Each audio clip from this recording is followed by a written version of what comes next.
첫 방송입니다. 사실 저희들이 지난번 연습은 해봤지만 오늘이 첫 방송인데, 자 정말 청년들이 만드는, 그리고 젊은 사람들이 만드는 첫 방송.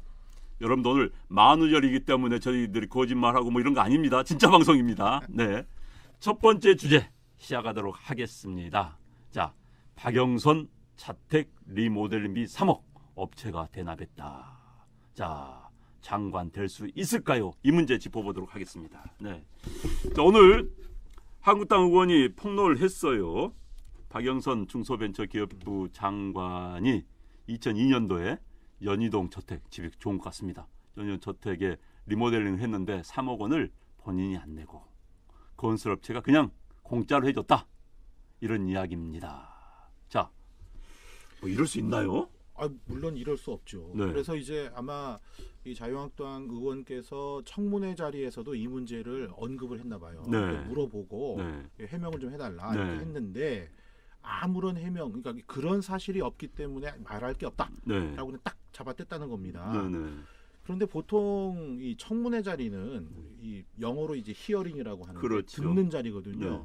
그러니까 내가 뭘 얘기하면 상대방이 얘기하는 거를 듣고 그렇죠. 그걸 네. 가지고 판단하겠다고 하는 것인데 네. 그런 사실이 없기 때문에 나는 얘기할 게 없다. 네. 이거는 일견 타당한 말입니다. 논리적으로는.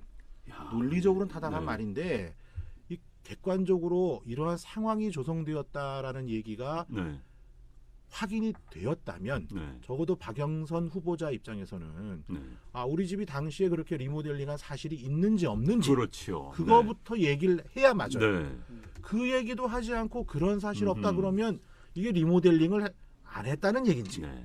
했는데 돈은 내가 냈다는 어떤 얘기인지 얘기인지. 네. 아니면 돈을 대납을 했는데 그럴 만한 이유가 있는 것이지 네. 당신이 이 청문위원이 네. 얘기하는 것처럼 그런 비리가 없다는 것인지 네. 아무것도 알 수 없죠. 네. 그러니까 적어도 박영선 그 후보자가 그동안 보여줬던 이 날카로운 그렇죠. 이 청문회 정의의 역을 아니었습니까? 그렇죠. 정의의 역을. 예. 예. 아마 박영선 후보자가 지금 이러한 박영선 후보자의 말을 자기가 청문위원으로서 얘기 네. 들었다면 네. 지금 무슨 말씀하시는 거예요라고 하지 않았을까요? 세게 물었겠지요. 네. 어땠을까요? 아마 박영선 의원 네. 한번 상정이 생각해 본다면. 예. 저는 그 전에 네. 이 사건이 어떻게 됐는지 좀 짚고 넘어가야 돼요. 네, 좋습니다. 그렇죠. 네, 설명을 네. 해줘야 돼요. 네. 2002년에 A 건설사가 네. 3억 원에 달하는 이제 박 후보자 연희동 자택을 무료로 리모델링해줬다. 이게 네. 의혹의 제기인데 네. 그게 더 문제가 있는 건 이겁니다. 네. L사라고 하는 회사가 네. 평택에 공장을 짓는데 네. 그 공장 짓는 것을 좀 도와주고 네. 그러고 나서 대가로 네. 이 3억 원에 달하는 리모델링을 받았다. 네. 거기에 대해서 지금 이제 문제 제기를 자유한국당에서 한 건데요. 네. 네. 이건 되게 간단한 겁니다. 네. 공사대금을 준 계좌 내역서가 있을 그렇지요. 네. 그것만 공개하시면 네. 되는 거거든요. 네. 그래서 박영선 후보자님께서는 아주 간단하게 본인의 이 의혹을 네. 떨쳐낼 수 있는 방법을 가지고 있어요. 네. 그래서 모른다, 안 했다 이렇게 네. 하지 마시고 그 전에 부상일 변호사님께서 말씀하신 대로 그 시기에 리모델링을 했는지 네. 안 했는지 밝히시고 했다면 공사대금을 어떻게 납부했는지에 네. 대한 내용 증빙을 분명히 해야 된다. 네. 그게 만약 본인이 예전에 지금 수비자가 아니라 공격자일 네. 때였으면 아까 말씀하신 대로 아마 바로 보이콧하고 나가지 않았을까. 그럼요. 좀 그렇게 생각합니다. 얼마 많은 장관 후보자들, 지금의 야당 후보자들이었지. 야당 후보들 그냥 죽여놨죠. 그 당시에. 그럼요. 네. 그럼요. 거기다가 지금 이제 우리 그 쭉 설명을 듣다 보면 네. 만약에 정말 그 3억 원이라는 돈이 리모델링비를 대납한 것이다. 네. 그럼 이게 법률적으로 뭐가 되느냐? 네. 이거 궁금하실 거예요. 네. 자, 변호사시니까 네. 확실하게 설명해 주십시오. 자, 우선 박영선 후보자가 정치인이 아니다. 네. 그때는 아니었죠. 그러면 이제 이 변호사법 위반의 가능성이 매우 높아요. 그렇습니까? 예, 아까 예. 그 얘기한 것 중에 네. 뭐 소개를 하거나 뭐 네. 편의를 봐주거나 이런 내용들이 있기 때문에 네. 변호사법 위반의 가능성이 매우 높아지고 네. 자, 정치인인 경우에는 정치자금법과 관련된 부분이 또 문제가 될 수 그렇죠. 있습니다. 네. 왜 이게 정치자금법과 문제가 될 수 있느냐? 단순히 리모델링비를 내줬다 그러면은 정치자금법하고 관계가 없을 수 있는데 네. 이 3억이라는 돈이 네. 그 우리 흔히 하는 말로 뭐 눈이 누구나 다 알 수 있는 방법으로 뭐 전달은 안 했을 거 아니에요. 네. 그렇지요. 그러면 이 돈이 어딘가 또 3억 원 리모델링비 3억 원 그래서 3억 원 딱 줬다. 이렇게 계산이 안 될 가능성이 매우 높습니다. 그 네. 안에 뭔가 다른 용도로 사용했을 가능성이 높다는 거죠. 네. 예, 우리가 그냥 세상 살다 보면 그런 일을 늘 봤었기 때문에 네.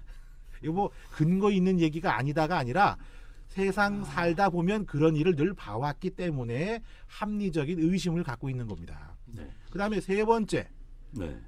뇌물죄입니다. 뇌물죄. 박영선 국회의원이었다면 그렇죠. 네. 국회의원이었을 거예요. 아, 지금 그때는 아니었던 것 같아요. 아니었나요? 2004년에 아마 국회에 처음 들어왔을 거예요. 네. 아 그랬구나. 네네. 그러면은 이게 뇌물죄가 되긴 좀 그때 어려울 아마도 수 있는데, 기자였습니다.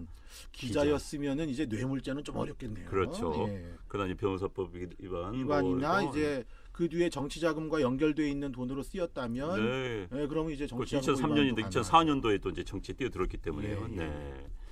그런데 3억이면 꽤 큰 돈이죠. 꽤가 아니라 아주 큰 돈이지요. 그럼요. 예, 네. 예, 예. 가능할 수가 없습니다. 젊은 사람으로서 네. 3억이라는 돈이 네. 그 당시에 집 한 채 값이라고 하는데요. 네. 지금 오늘 2019년 4월 1일 현재에서의 3억도 젊은 청년들은 한번 상상할 수도 없는 아, 금액입니다. 그럼요. 그 얼마씩 네. 받아야 그 뭐 3억을 지역 가면 다 벌 수 아파트 한 있습니까? 채입니다. 그게. 예. 그럼요. 맞습니다. 예, 예. 그 40평짜리 아파트 살 수 있습니다. 저희 문경에 제 고향이 문경인데요. 네. 문경 가면 사실 40평짜리 그러니까. 근데 리모델링비에 3억이 들어갑니까? 그러니까 그 당시 그러니까 지금으로만 하면 뭐 한 배 반 뭐 두 배 가까이 되지 않겠습니까? 벌써 16년 전 이야기니까. 리모델링비 3억이면은 그 집의 규모가 어떨지 상상이 되고, 네. 그 다음에 이제 이게 제가 2002년도에 네. 지부를 사실은 아파트를 이렇게 대출을 끼고 하나 샀는데 네. 그때 제가 산 돈이 아마 1억 8,500일 거예요. 네, 네. 2002년도에. 네, 네. 그때 이제 신대방동에 네. 21평짜리 아파트를 네. 하나 산 것 같은데 네. 거기에 비교를 하면 1.5배가 제가 볼 때는 넘네요. 한 33평형 아파트를 산 거 아니냐 네, 그렇죠. 이렇게 생각합니다. 네, 네. 그러니까 서울 시내 네. 한복판에 아파트 한 채 살 수 있는 돈을 그렇죠. 리모델링비로 네, 네, 리모델을 했는데 돈도 자기가 안 내고 공짜로 해줬다. 현재 뭐 의혹입니다. 현재 이제 한국당원이 주장하는 건데 한국당원이 뭐 국회에서 그러니까 이제 아시다시피 국회 회의 중에 본회의장이 상임위에서 발언을 하면 면책특권이 되지만은 기자회견을 통해서 면책특권이 되지 않습니다. 그런데 그걸 했다는 것은 자신 있다는 것이죠. 지금 자신 있으니까 지금 깐 겁니다. 박영선 의원 지금 기분이 어떨까요? 우리 흔히 하는 말로 좀 꿀꿀하겠죠. 네, 네, 네, 네. 근데 박영선 의원 참 그 전에 뭐 장관 후보들 나오면 본인이 야당 의원일 때 킬러였어요. 그럼요. 많은 사람들 가슴 다 후벼 났었죠 그 당시에. 네. 그렇죠. 예전에 한두 명에서 저 아주 어릴 때 네. 제가 이 정치라는 사회에 관심이 없을 때도 항상 박영선 의원님이 아주 날카로운 모습으로 마치 독사와 같이 네, 뭔가 네. 하나 보면 딱 물어가지고 네. 놓지 않는 모습들이 기억이 납니다. 네. 그런데 오늘 자기가 이제 수비수가 된 입장에서는 지금 145건의 네. 지금 자료 요구에 대해서 응답하지 않고 그렇죠. 계세요. 네, 네. 물론 이제 그렇게 얘기하십니다. 너무 개인적인 내용들이 들어있다. 네. 또 특히나 유방암 관련되어 있는 내용들에 대해서는 성희롱성 발언이지 않느냐. 네. 우리 지금 국민들이나 정치권에서 궁금한 것은 박영선 후보자의 유방암 수술을 했다 안 했다가 중요한 것이 아니고요. 유방암 수술을 받는 과정에 있어서의 네. 특혜를 받았냐 안 받았냐가 궁금한 겁니다. 그렇죠. 그 네. 자료 요구를 하고 있는 것인데 그것을 성희롱 운운하고 뭐 이러면서 비켜나가서는 안 됩니다. 만약에 남자 어떠한 후보자가 네. 고안 수술을 해서 네. 예를 들어서 특혜 시비가 걸렸다고 하면 네. 그건 당연히 밝혀야 된다고 생각합니다. 네. 그래서 그것이 어떤 성별 이런 여성과 남성 이런 성대결로 가고 또 갑자기 자기 청문회에서 황교안 청문회를 만들어 버리는 그렇죠. 그런 행태들로 네. 가져갈 것이 아니라 본인 스스로 박영선 의원에게 박영선 후보자가 적합한 사람인지 네. 본인 스스로 본인에게 한번 물어봐야 되지 않나. 그렇죠. 그렇게 생각합니다. 아 좋은 지적을 해주셨네요. 본인이 과거에 본인이 했던 지적, 네. 본인 말대로라면 본인이 장관 후보자가 될 수 있을 것인지, 네. 아 좋은 지적이었습니다. 그런데 지금 이제 이번에 7명의 장관 후보자가 나왔는데 2명은 어제 낙마를 했어요. 네. 나머지 사람들도 낙마 안 할 만큼 깨끗한 분들은 아니지 않습니까? 어떻습니까? 그 제가 아까 좀 잠깐 조사를 좀 해봤는데 네. 그 나머지 세 분, 네. 그러니까 나머지 세 분이라는 것은 지금 자유한국당 쪽에서 절대 안 된다는 사람 말고 네, 채택을 하겠다라고 얘기한 세 분을 말하는 겁니다. 네, 네. 근데 이 세 분도 만만치는 않아요. 네, 네. 예를 들어 이제 진영 장관 후보자 같은 경우에는 부동산 관련된 이 의혹이 명확하게 해소가 안 되고 있는 부분이 있죠. 네. 뭐 용산구 아파트 분양권을 17억 4,340만 원에 신고를 했는데 이게 사실은 그 시가가 지금 뭐 50억에 가깝다는 얘기가 있죠. 뭐한 2, 30억 번 거 아닙니까? 그러면은. 그렇죠. 네. 이게 뭐 돈을 벌 수는 있습니다. 네. 그런데 이 부분의 해명이 그 사모님께서 뭐 좀 어려움을 겪는 사람 거를 샀다 이런 얘기를 하시는 것으로 맞췄다는 그냥 그 정도로 무마할 수 있느냐 이 문제가 좀 있고. 본인 지역구예요, 거기가. 와, 본인 네. 지역구죠. 네, 네. 그리고 이분이 지금 거기서 전세를 살고 계신데 네. 전세 그 액도 상당하더라고요. 네. 그래서 그런 걸 보았을 때는 그 재산 형성과 관련돼서는 좀 더 국민들이 좀 납득할 수 있도록 좀 네. 깨끗, 네, 좀 네. 속 시원하게 좀 털어놔 주시길 바라고. 박양호 후보자는 좀 문제가 좀 더 심각할 네. 것 같아요. 우선은 청문회 전날 탈세와 관련된 얘기가 나올 것 같으니까 6,500만 원의 소득세와 증여세를 납부했습니다. 6,500만 예. 원. 호호. 이 6,500만 원의 소득세와 증여세를 납부한 이유 중에 그 핵심은 그 두 따님과 관련해서 네. 그 두 따님이 그 굉장히 좀 젊으신 분들인데 네. 2억 원, 뭐 1억 5천만 원 이 정도의 예금을 갖고 있다고 합니다. 젊은 사람이 2억 1억 5천. 예금만 그렇습니다. 예금만. 마음은 그러니까 편합니다. 자꾸 억억대니까 내가 가진 것 같기도 하고 약간 마음은 편안하네요. 네, 그런- 자, 그런 누구는 부모 잘 과정에서 만나서요, 참나. 그러니까 이게 청문회 전날 이 돈을 내면서 네. 이게 과세 대상인지 몰랐다라고 합니다. 그게 말이 그거는 돼요? 예, 말이 안 되죠. 네. 그 다음에 이제 그 위장 전입 문제, 뭐 논문 표절 문제가 있는데 그건 뭐 단골 주제니까 이건 우선 빼고. 네.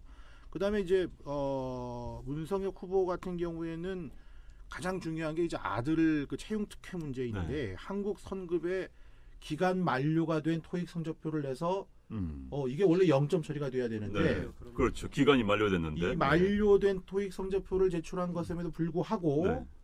정상적으로 제출한 사람이나 네. 만료된 걸 제출한 사람이나 1점을 다 주자. 네. 그래서 호호. 이분이 서류 면접 점수가 81점이 됐어요. 네. 그런데 80점으로 떨어진 사람이 4명입니다. 이야. 그 4명은 네. 피눈 흘릴 수밖에 없지요. 그러니까 이제 규정이 바뀌어 버린 거 아니에요, 그렇죠. 지금? 이게 네. 정확하게 얘기하면 만약에 이 1점을 부여하지 않았다.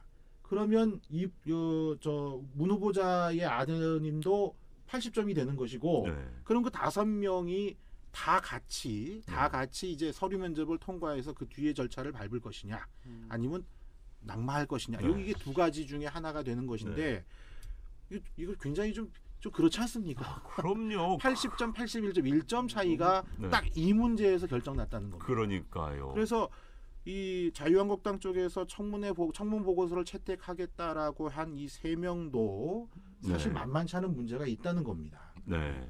저는 하나 더 짚고 넘어가고 싶은 게요. 네. 아까 나왔던 탑 뉴스 중에 오늘 주제로 삼지는 않았지만 서른 의원이 했던 얘기 지금 보면 네. 박양우 후보자 그다음 문성혁 후보자 전부 다 위장 전입 얘기가 나와요. 네. 근데 오늘 서른 의원님이 그런 말 하셨잖아요. 네, 네. 뭐 이 부동산 당시는 투기. 뭐 네. 간행이었다. 네. 일단 저희 아버지도 요 나이 또래에 끼시는데 네. 저희 집은 그렇게 한 적이 없어요. 근데 네. 만약 그 말이 사실이면 네. 우리 주변의 50대들은 다 위장 전입하고 투기했다는 얘기입니까? 전- 도대체 어떤 얘기를 하시는지를 음. 이해할 수 없는 발언들을 아까 말씀하신 대로 20대 지지율 하락의 원인도 이상하게 정하시고 네. 이런 말씀을 계속 하시는 네. 게 본인 그 지지율을 이런 방식으로 올리시는 건지 네. 하여튼 정치인의 자질을 다시 여쭤볼 수밖에 없는 입장입니다. 그분이 좀 입이 좀 그렇습니다. 그렇죠. 그래서 네. 제가 또 이제 서른 의원의 어록을 한번 예. 서른의 설화 네, 어록. 네. 설화 어록. 이 네. 과거까지 가기에는 너무 내용이 많아서 짧은 과거만. 한 그 네. 네 가지를 했는데 그 중에 하나가 이제 오늘 이 네. 뉴스에 서 언급이 됐던 네, 것이고 네. 나머지를 좀 말씀드린다면 2002년도에 이거 대선 때 네. 이회창 후보가 이제 20만 달러를 불법 자금으로 받았다 네. 해서 이 굉장히 이걸 이슈화시켰어요. 네, 그래서 네. 결국 대법원까지 가가지고 유죄 판결을 받은 걸로 알고 있습니다. 그렇죠. 맞습니다. 그래서 네. 10년간의 피선거권이 박탈됐었어요, 이분이. 네. 그리고 2012년까지 사실은 아무것도 못하는 게 맞는데 네. 노무현 정권 때 복권이 되어서 네. 그 뒤에 이제 정치인 활동을 계속 하고 있다는 네. 거. 그러니까 2014년도 국정감사 때는 79세의 한국관광공사 상임감사님에게 네. 연세가 많으면 판단력이 떨어져 쉬게 하는 것이 정년제도의 취지다. 집에 가 쉬어야지 왜 여기 계시냐 이렇게 얘기했습니다. 네. 이거 도대체 말이 됩니까? 자, 본인이 그때 그런 얘기 들을 때 어떨까요? 그냥 그게 궁금합니다. 네. 또 두 가지가 더 있는데 말씀드릴까요? 해보세요. 네. 천안함 폭침 사건과 관련해서 네. 이게 이제 본인이 이렇게 얘기했어요. 북한 소행이라고 믿고 싶지 않다. 믿고 싶지 않다. 근데 이 말을 언제 했느냐?